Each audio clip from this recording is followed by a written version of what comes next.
Iowa. Then I'll actually drive tonight after we finish. I'll head back down to Omaha. It's an interesting drive.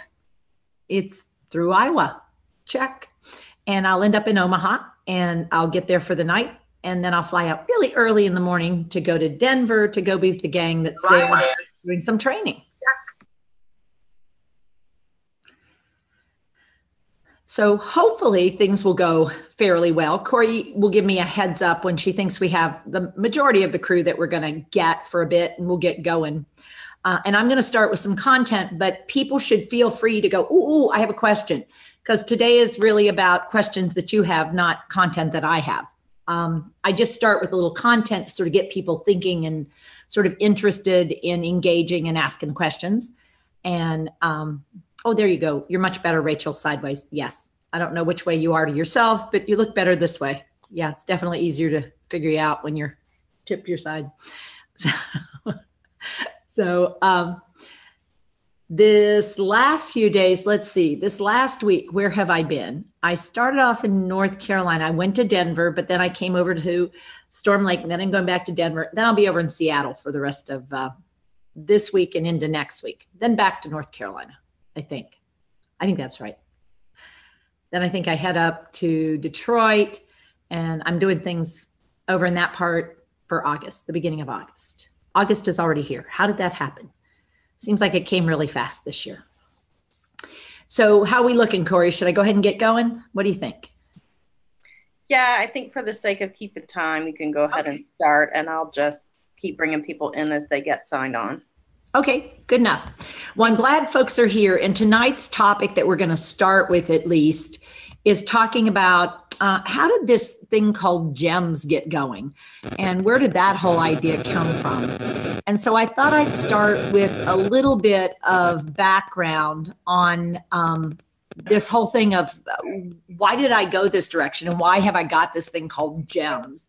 Rather than progression through dementia in a more formal fashion, or why I moved away from just straight out Allen cognitive levels, which what it's all about for me is when I'm trying to figure out how to help someone who's living with dementia or help caregivers wrap their head around what's going on here and why is it and why do they do that and what should I do and what kind of things are helpful and what are hurtful.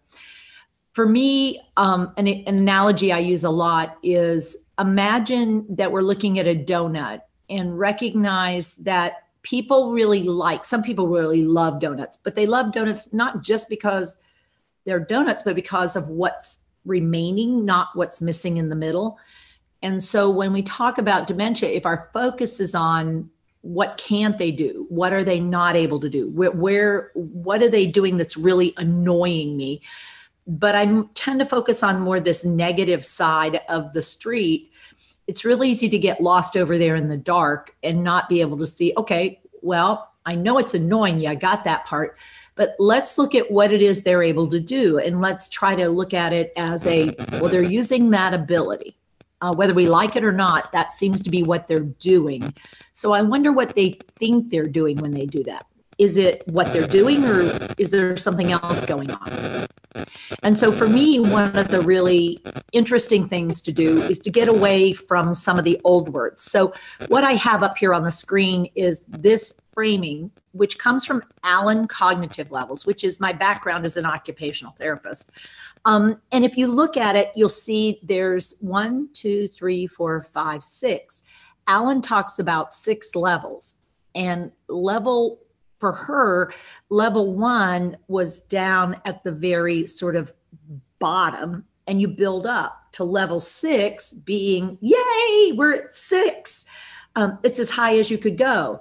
And so it was level 1 was reflexive, and 2 was big movements, and 3 was hands-on kinds of things, and 4 was get it done, and 5 was errors and routines, and 6 is plan and do. And so those were some of the terms that she used.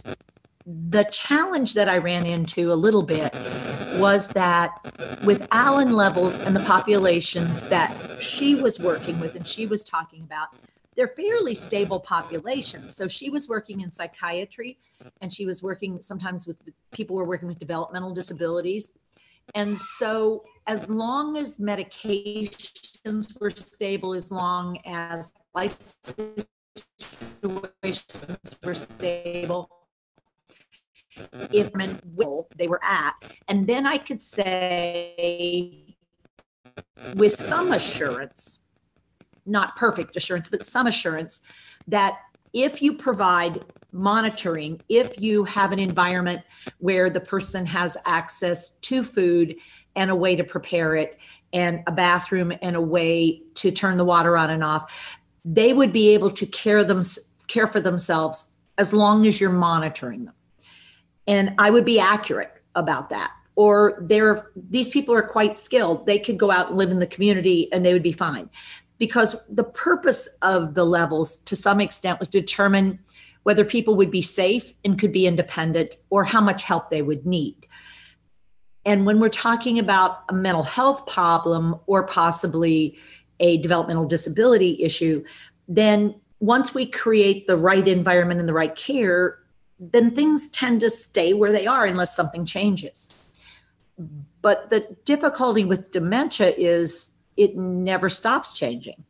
And what you could do at 10 in the morning may not at all resemble what you can do at 2 in the afternoon or 3 in the morning.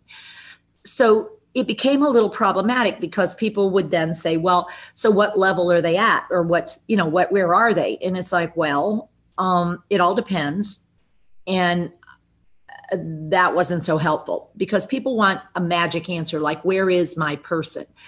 And the answer is, well, where are they in this moment? And that's the tricky part, is where are they in the moment? But I actually want us to go back a little further, because when I first started working in this area, what I will tell you is that there was a scale that was developed, and it was developed basically with the Alzheimer's Association in the Mayo Clinic. And the way we talked about people, and this was in 1999, 2000 time period, we talked about dementia progressed through 3 stages. There was the mild, which was known as early stage, the moderate, which was known as middle stage, and the severe, which was known as late stage. And we know that they all progressed a little differently, but this is typically how it was going to happen. So in early stage, mild Alzheimer's, the people, there were descriptions of what that meant. They can function independently, they can still drive, work, be part of social activities, but despite this, the person may have memory lapses or problems with words or where things are found.